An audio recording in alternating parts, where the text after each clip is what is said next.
बिस्मिल्लाहिर्रहमानिर्रहीम। आज हम स्टार्ट करने जा रहे हैं गौरी दौरे हुकूमत को।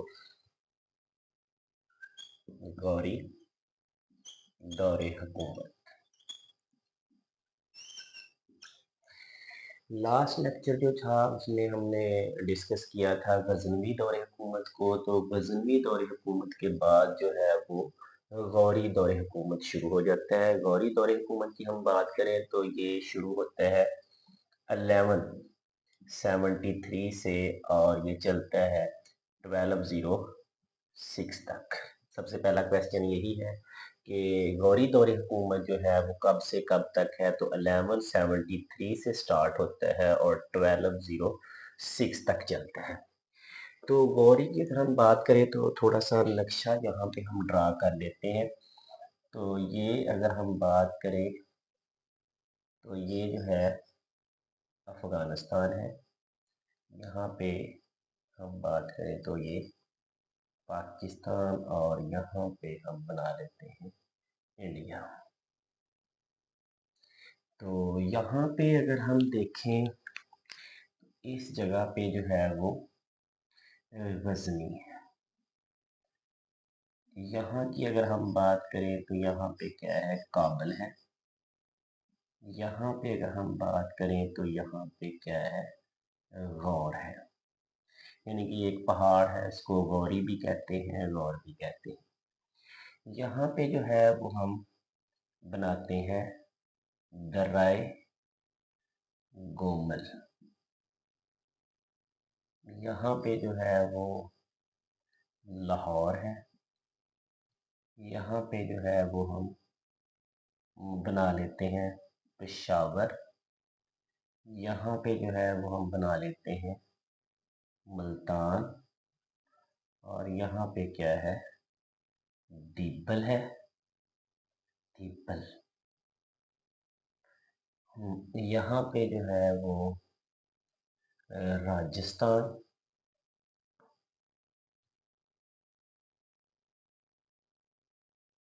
राजस्थान बना लेते हैं। तो ये है नक्शा गौरी दौरे हुकूमत का। गौरी दौरे हुकूमत का दोबारा रिपीट कर देता हूँ। 1173 से स्टार्ट होता है और 1206 तक जो है वो दौरे हुकूमत गौरी चलता है। तो ये वाहद जो है वो सल्तनत है जो दर्रा गोमल को इस्तेमाल करती है। ठीक है, इससे पहले जो हमने गजनवी दौरे हुकूमत की बात की थी तो वो दर्रा खैबर के ज़रिए जो है वो दाखिल होते हैं सब कॉन्टिनेंट में। लेकिन ये जो है गौरी, ये दर्रा गोमल के ज़रिए जो है वो सब कॉन्टिनेंट में जो है दाखिल होते हैं। अगर हम यहाँ गौर की बात करें तो गौर जो था, गौर का जो हुक्मरान था, गौर का जो हुक्मरान था उसका नाम था सैफुद्दीन। उस वक़्त सैफुद्दीन सानी। सैफुद्दीन सानी जो था वो गौर का हुक्मरान था। उसके दो बेटे थे। सैफुद्दीन सानी की अगर हम बात करें तो उसके कितने बेटे थे, दो बेटे थे। एक का नाम है गियासुद्दीन, गियासुद्दीन गौरी। और जो दूसरा था उसका नाम था शहाबुद्दीन दीन गौरी। ठीक है, यहाँ पे क्या है, गौर है। तो गौर का उस वक्त जो हुक्मरान था वो कौन था, सैफुद्दीन सन भी उसको कहा जाता है या सैफुद्दीन टू कह लें। उसके दो बेटे थे, कौन कौन से, गियासुद्दीन गौरी और शहाबुद्दीन गौरी। गियासुद्दीन गौरी क्या करते हैं, 1173 में गजनी पर हमला कर देते हैं यहाँ पे। ठीक है, और गजनी को क्या कर लेता है, ये फतह कर लेता है। ठीक है, 1173 में क्या करता है, ये गजनी पे हमला करता है और 1173 में ये गजनी को क्या कर लेता है, फतह कर लेता है गियासुद्दीन गौरी। किसकी मदद से फतह करता है? शहाबुद्दीन गौरी की मदद से जो है ये उसको क्या कर लेता है? फतह कर लेता है। तो यहाँ पे गजनी में भी किसकी हुकूमत आ जाती है? गौरी सल्तनत की। अब हम आगे चलते हैं तो गौरी सल्तनत में जो दूसरा 1173 में वे गजनी को फतह कर लेते हैं। अब हम अगले हमले की बात करते हैं तो 1175 में ये हमला करते हैं दर्रा गोमल के ज़रिए। ये कहाँ पे आ जाते हैं? मुल्तान में। तो 1175 में ये मुल्तान और उच्च शरीफ को फतह कर लेते हैं। ठीक है, पहला हमला इनका क्या था? 1173 में ये हमला करते हैं गजनी पे और ये किसको फतह कर लेते हैं? गजनी में। उसके बाद शहाबुद्दीन गौरी, ये जो है ये शहाबुद्दीन गौरी दर्रा गोमल को इस्तेमाल करता हुआ कहाँ पे पहुंचता है? मुल्तान में। यासुद्दीन गौरी नहीं, शहाबुद्दीन गौरी की बात कर रहे हैं। तो 1175 में ये मुल्तान और उच्च शरीफ को फतह कर लेगा, क्योंकि अब हम सारा जो है वो किसको पढ़ेंगे? शहाबुद्दीन गौरी को पढ़ेंगे।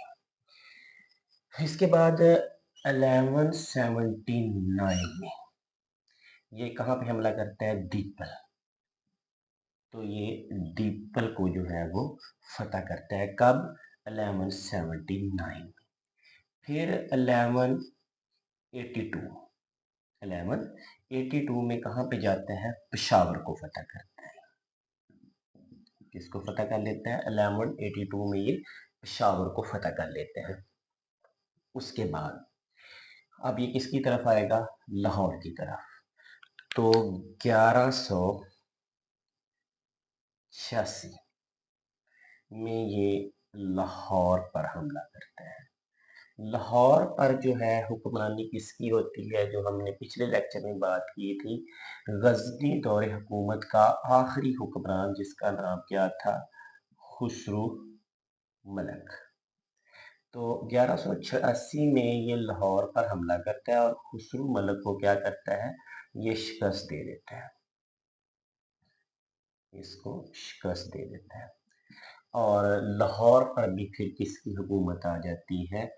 लाहौर पर भी जो है वो शहाबुद्दीन गौरी की हुकूमत आ जाती है। यहाँ तक एक दफ़ा रिपीट कर देता हूँ, गौर के ऊपर जो है वो उस वक़्त हुक्मरान कौन था? सैफुद्दीन सन। उसके दो बेटे थे, गयासुद्दीन गौरी और शहाबुद्दीन गौरी। गयासुद्दीन गौरी जो है वो 1173 में जो है वो गजनी को फतह करता है। उसके बाद शहाबुद्दीन गौरी दर्रा गोमल को इस्तेमाल करते हुए मुल्तान पर हमला करता है 1175 में। फिर 1179 में ये दीपल को फतह करता है। फिर 1182 में जो है पेशावर और लाहौर को कब फतह करता है? 1186 में ये लाहौर पर हमला करता है और गजनी दौरे हुकूमत का आखिरी हुक्मरान कौन था? खुसरू मलक, उसको शिकस्त देता है और लाहौर पर भी कौन हुकूमत करना शुरू कर देता है? शहाबुद्दीन गौरी। इसके बाद हम आगे चलते हैं, जो इसके अहम कारनामे हैं उनके बारे में हम डिस्कस करते हैं।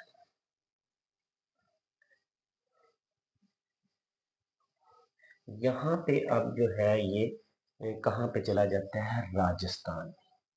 कहाँ पे आता है? राजस्थान में आता है, जहाँ पे क्या होती है? बैटल बैटल ऑफ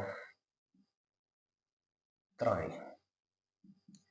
इसको आप इस तरह भी लिख सकते हैं, त्राइन। ये बैटल ऑफ त्राइन या इसको बैटल ऑफ त्राइन वन कहा जाता है। अब बैटल ऑफ त्राइन वन जो है ये कब होती है? 1191। ठीक है, बैटल ऑफ त्राइन वन जो है वो कब होती है? 1191 में। अब त्राइन है कहाँ पे? ये जिस तरह मैंने पहले बताया है कि ये राजस्थान में। कहाँ पे वाक़या है? राजस्थान में वाक़या है। तो बैटल ऑफ तराइन वन 1191 में होती है। किन किन के दरमियान में होती है? शहाबुद्दीन शहाबुद्दीन और पृथ्वीराज राज चौहान के दरमियान। बैटल ऑफ तराइन 1191 में होती है किन के दरमियान? शहाबुद्दीन गौरी और पृथ्वीराज चौहान। पृथ्वीराज चौहान का जो है वो साथ देता है, दिल्ली का हुक्मरान था जिसका नाम क्या था? राजा गोंदा। राजा गोंदा जो है वो पृथ्वीराज चौहान का क्या करता है? साथ देता है और इसकी जंग होती है शहाबुद्दीन गौरी के साथ। तो इसमें शहाबुद्दीन गौरी को क्या होती है? शिकस्त होती है और ये वापस चला जाता है कहाँ पे? गौर में। ठीक है। और इसने कहा था कि मेरे ऊपर अय्याशी जो है वो हराम है तब तक जब तक मैं ये जंग जीत ना लूं। तो फिर क्या होती है? अगली जंग होती है जिसको हम बैटल ऑफ तराइन 2 कहते हैं। अब ये कब हुई थी? ये जो है वो 1192, अगले ही साल बैटल ऑफ तराइन 2 होती है 1192 में। ये किस किस के दरमियान होती है? उसी तरह शहाबुद्दीन एक साइड पे था और दूसरी साइड पे अगर हम बात करें तो पृथ्वी राज चौहान है। ठीक है। फिर दूसरी जंग की बात करें तो वो कब शुरू होती है? 1192 में। ठीक है। इसमें कौन कौन था? एक साइड पे शहाबुद्दीन गौरी और दूसरी साइड पे जो है वो पृथ्वीराज चौहान था। इस जंग में जो है वो शहाबुद्दीन को क्या होती है? फतह मिलती है। इसमें क्या होता है? कामयाब हो जाता है और पृथ्वीराज चौहान को क्या कर लेता है? कैद कर लेता है और इसको कहाँ पे ले जाता है? गौर में ले जाता है और ये वहीं पे मर जाता है। तो एक दफ़ा रिपीट कर देता हूँ, बैटल ऑफ तराइन 1 जो है वो कब हुई? 1191 में। किसके दरमियान? शहाबुद्दीन गौरी और पृथ्वीराज चौहान, जिसका साथ कौन देता है? राजा गोंदा देता है। तो शहाबुद्दीन को क्या होती है? इसमें शिकस्त होती है। अगले ही साल बैटल ऑफ तराइन 2 होती है, वो कब होती है? 1192 में। इसमें भी शहाबुद्दीन और पृथ्वीराज थे। इसमें शहाबुद्दीन को फतह मिलती है और पृथ्वीराज जो है ये कैद कर लिया जाता है और इसको अफगानिस्तान में ले जाते हैं और वहीं पे जो है ये मर जाता है। तो ये दोनों जो है वो काफ़ी इम्पोर्टेंट है एग्ज़ाम एग्ज़ाम के लिहाज से। अब जो है वो हम आगे चलते हैं।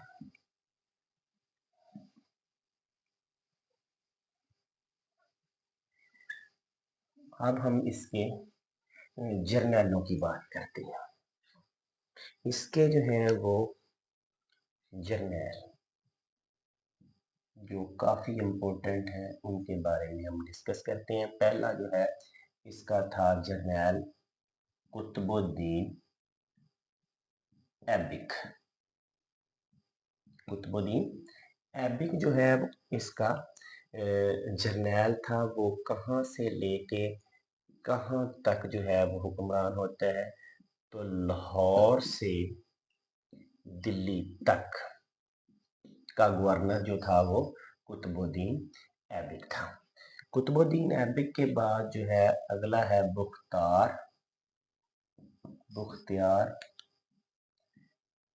खिलजी। बुख्तार या बुख्तियार खिलजी। बुख्तार खिलजी जो है ये कहाँ से लेके कहाँ का गवर्नर लगाया जाता है? बंगाल का। इसको कहाँ का गवर्नर लगाया जाता है? बंगाल का। कुतुबुद्दीन ऐबिक था पहला इसका जर्नैल, लाहौर से दिल्ली तक। और दूसरा जो था वो बुख्तार खिलजी था, वो बंगाल का था। तीसरे की हम बात करते हैं तो नासरुद्दीन कबाचा। नासरुद्दीन कबाचा जो है इसका हुक्मरान था। ये कहाँ से कहाँ तक था? तो ये मुल्तान से दीपल तक गवर्नर। उसके बाद जो है अगले की बात करें तो वो ताजुद्दीन। ताजुद्दीन जो था ज़्यादातर इसके साथ ही रहता था, लेकिन इसके पास कौन सा इलाका था? इसके पास जो है वो गौर का इलाका था। उसके बाद आखिर पे हम बात करें तो गियासुद्दीन। गियासुद्दीन जो है, सॉरी, यहाँ पे हम बात करेंगे ताजुद्दीन जो था वो गजनी का था, और गियासुद्दीन जो था वो गौरी का था। अब हम बात कर रहे थे इसके जर्नैल की। शहाबुद्दीन गौरी के 4 जर्नैल थे। कुतुबुद्दीन ऐबक लाहौर से दिल्ली तक, मुख्तियार खिलजी जो है वो बंगाल का, नासरुद्दीन कबाचा मुल्तान से बीपल तक, ताजुद्दीन जो था वो गजनी का था, और गियासुद्दीन गौरी का जो है वो गवर्नर लगाया गया था। तो ये इसके 4 जर्नैल हैं, काफ़ी इम्पोर्टेंट है, तो ये भी आप याद कर लीजिएगा। हम इससे आगे चलते हैं तो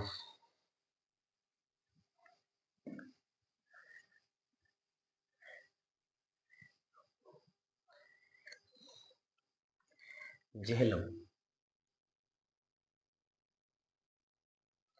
जेहलम जो है, उस वक़्त जेहलम में कौन थे?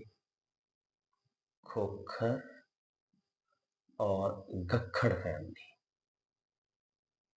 खोखर और गख्खड़ फैमिली जो थी वहाँ पे आबाद थी। अभी भी जेहलम में खोखर और गख्खड़ हैं। तो अगर हम बात करें तो जेहलम में क्या थे? खोखर और गख्खड़। शहाबुद्दीन गौरी के दौर में ये क्या हो गए थे? मुसलमान भी हो गए थे। क्या हो गए थे? मुसलमान हो गए थे। तो इन्होंने जो है वो बगावत कर दी। क्या कर दी? बगावत कर दी। किसके खिलाफ बगावत की थी? शहाबुद्दीन शहाबुद्दीन गौरी के खिलाफ इन्होंने बगावत कर दी। तो शहाबुद्दीन गौरी जो था उसने इनकी बगावत को क्या किया? कुचल डाला। दोबारा सुने। जेहलम में उस वक्त कौन थे? खोखर और गख्खड़ आबाद थे, गख्खड़ फैमिली। ये मुसलमान हो गए थे शहाबुद्दीन गौरी के दौर में। तो इन्होंने क्या कर दी? बगावत कर दी। किसके खिलाफ की? शहाबुद्दीन गौरी के खिलाफ इन्होंने बगावत कर दी। फिर शहाबुद्दीन गौरी ने इनकी जो है वो बगावत को क्या कर दिया? कुचल डाला। तो 1206 में शहाबुद्दीन गौरी जेहलम में एक मुकाम है या तहसील कह लें उसकी, सुहावा में मौजूद था। 1206 में जेहलम के मुकाम पर एक तहसील है सुहावा, वहाँ पे मौजूद था। तो रात के वक़्त इन्होंने जो थे खोखर और गढ़खड़, इन्होंने शहाबुद्दीन के ऊपर क्या कर दिया? अटैक कर दिया। तो इसको जो है वहाँ पे मार दिया गया। तो अब जो है इसकी बात करें तो ये दफन कहाँ पे है और मरा कब था? 1206 में ये मर गया था, और इसको दफन कहाँ पे किया गया है? जेहलम में दफन किया गया है। कौन सी मुकाम पे या तहसील? तो तहसील उसकी क्या है? सुहावा में जो है इसको दफन किया गया है। तो जेहलम में खोखर और गख्खड़ आबाद थे। तो शहाबुद्दीन गौरी के वक़्त ये क्या हो गए? मुसलमान हो गए। इन्होंने बगावत की। शहाबुद्दीन गौरी इसकी बगावत को क्या करता है? कुचल डालता है। उसके बाद 1206 में ही जो है ये जेहलम सुहावा के मुकाम पर मौजूद होता है। तो ये इसके ऊपर खोखर और गख्खड़ अटैक कर देते हैं, और 1206 में ये फौत हो जाता है, और इसको दफन कहाँ पे किया गया है? जेहलम सुहावा में। और यहाँ तक जो है वो दौरे हुकूमत जो है वो इनका ख़त्म हो जाता है। तो यहाँ पे 1-2 इम्पोर्टेंट क्वेश्चन हैं, उनको हम डिस्कस कर लेते हैं कि इसके दौर में जो है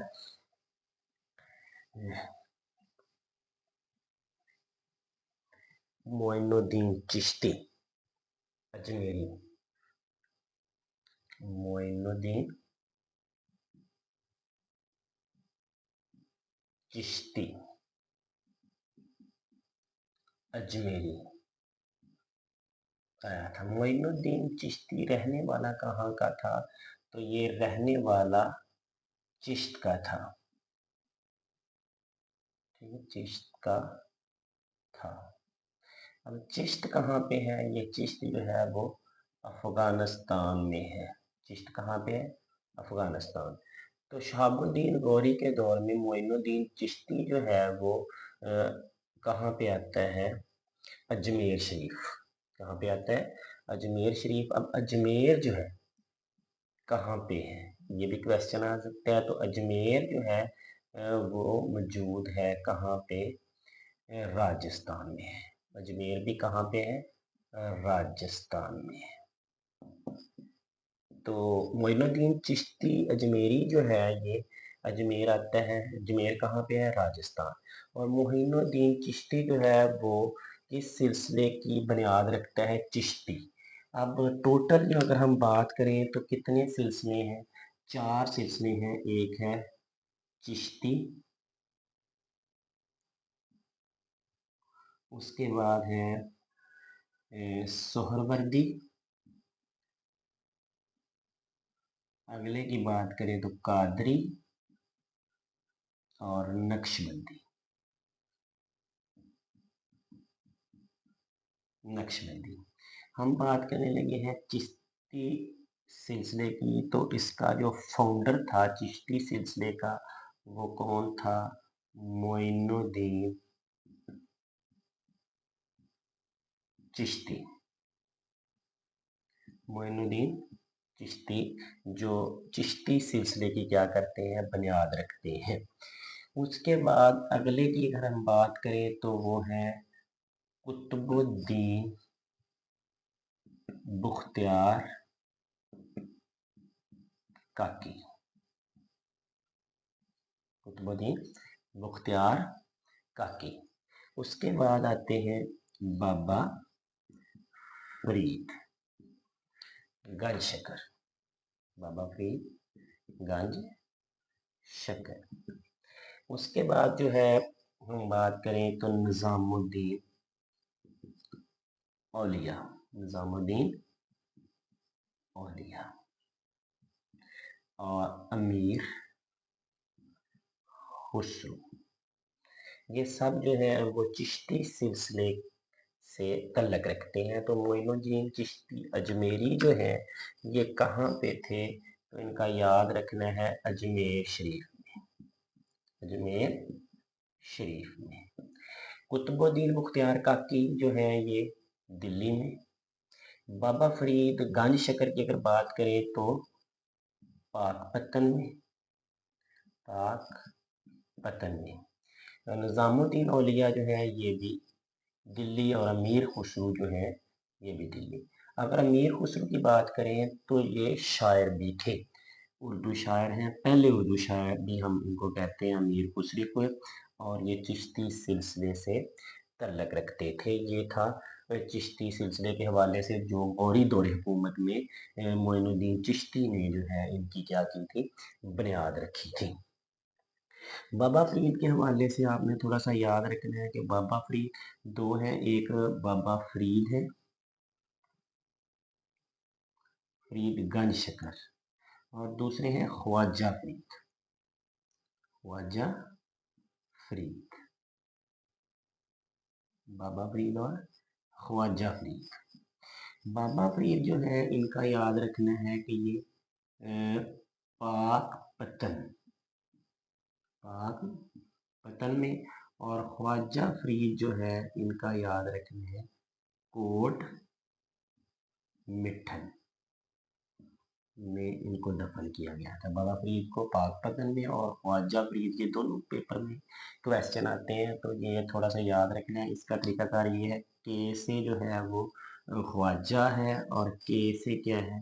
कोट मिठन है। तो ये आप इसका ट्रिक याद कर लें कि ख्वाजा फरीद जो है वो कहाँ पे है? के से याद कर लें कि डबल के कोट मिठन में है। तो यहाँ पे जो है वो गौरी दौर हुकूमत जो है ख़त्म हो जाता है। फिर इससे अगला जो है वो हम लेक्चर में डिस्कस करेंगे स्लेव डेंसिटी की। बात करेंगे कि वो कब से कब तक होती है। वो 1206 से जो है वो शुरू होती है और 1290 तक जो है वो स्लेव डेंसिटी चलती है। स्लेव डेंसिटी को हम ममलूक डेंसिटी भी कहते हैं। वो अगले लेक्चर में इंशाल्लाह मैं रिकॉर्ड करवा दूँगा।